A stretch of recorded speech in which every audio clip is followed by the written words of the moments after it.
शिवरायांचा पुतळा सागर किनारी.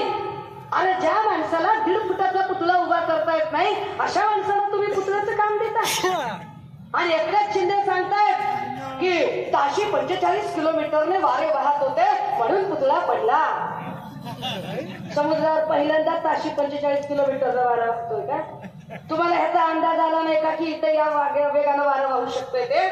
आणि ताशी 45 किलोमीटर वेगानं जर वारं वाहत असेल तर किनाऱ्यावर अनेक नारळाची झाडं होती, ती झाडं का पडली नाही? अरे साधं त्या झाडावरचा एखादा नारळ सुद्धा तिथं तुटून पडला नाही, तिथे पुतळा पडलाच कसा? तुम्ही ठरवून छत्रपती शिवरायांचा अपमान करता. एकनाथ शिंदेंनी मराठ्यांना न्याय देतो म्हणून छत्रपती शिवरायांच्या पायाशी जाऊन महाराजांची खोटी शपथ घेतली. छत्रपती शिवराय म्हणजे आमचा श्वास, आमचा ध्यास, आमच्या धामण्या धामण्यामध्ये, आमच्या रक्तामध्ये महाराजांचा इतिहास सज्जतो.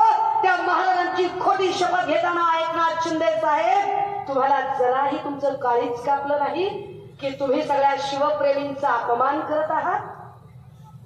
महापुरुषांचा अपमान करणाऱ्या या लोकांना आता जागा दाखवावी लागेल. आणि म्हणून 20 नोव्हेंबरची निवडणूक गरजेची आहे. दादा हो, अभी नहीं तो कभी नहीं, अभी नहीं तो कभी नहीं. बळवंत भाऊ, मी म्हटलं की त्या बाईचं काय करायचं ते आता आपण बडनेरामध्ये तिकडे चाललोय. 40 मिनिटात दुसरा एपिसोड सुरू करायचा तिकडे जाऊन. पण तुर्तास त्या बाईबद्दल एवढंच सांगितलं पाहिजे, यशोमती ताई आमच्या ज्येष्ठ नेत्या आहेत. राज्यामध्ये सध्या महिला मुख्यमंत्री वगैरे अशा सुद्धा चर्चा चालू आहे.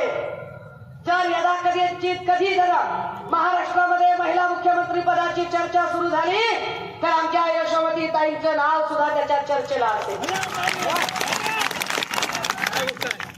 राणांची योग्यता नाहीये त्यांच्याबद्दल बोलायची. आणि राणा, तुम्हाला बहीण भावांचं नातंच कळत नाही तर तुमच्याकडून काय अपेक्षा? तुम्हाला जर नातं कळलं असतं तर यशोमती ठाकूर आणि बळवंत वानखेडे यांचं जे बहीण भावाचं नातं आहे ते नातं कळलं असतं. आणि ते नातं कळलं असतं तर तुम्ही बोलला नसता.